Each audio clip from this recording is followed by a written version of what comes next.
एक बार भगवान बुद्ध जेतवन विहार में रह रहे थे। भिक्षु चक्षुपाल भगवान से मिलने के लिए आए थे।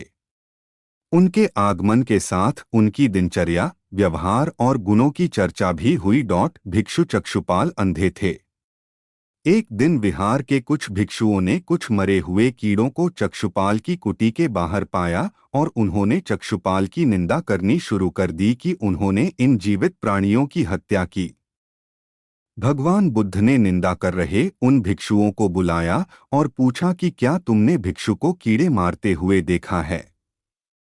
उन्होंने उत्तर दिया, नहीं। इस पर भगवान बुद्ध ने उन साधकों से कहा कि जैसे तुमने उन्हें कीड़ों को मारते हुए नहीं देखा, वैसे ही चक्षुपाल ने भी उन्हें मरते हुए नहीं देखा और उन्होंने कीड़ों को जानबूझकर नहीं मारा है, इसलिए उनकी भर्त्सना करना उचित नहीं है।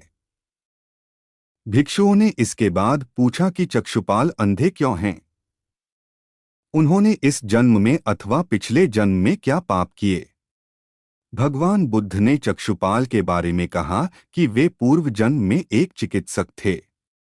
एक अंधी स्त्री ने उनसे वादा किया था कि यदि वे उसकी आंखें ठीक कर देंगे तो वह और उसका परिवार उनके दास बन जाएंगे। स्त्री की आंखें ठीक हो गईं, पर उसने दासी बनने के भय से यह मानने से इनकार कर दिया। चिकित्सक को तो पता था कि उस स्त्री की आंखें ठीक हो गई हैं। वह झूठ बोल रही है।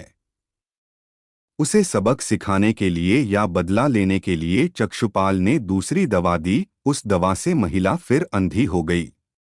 वह कितना ही रोई पीटी, लेकिन चक्षुपाल जरा भी नहीं पसीजा।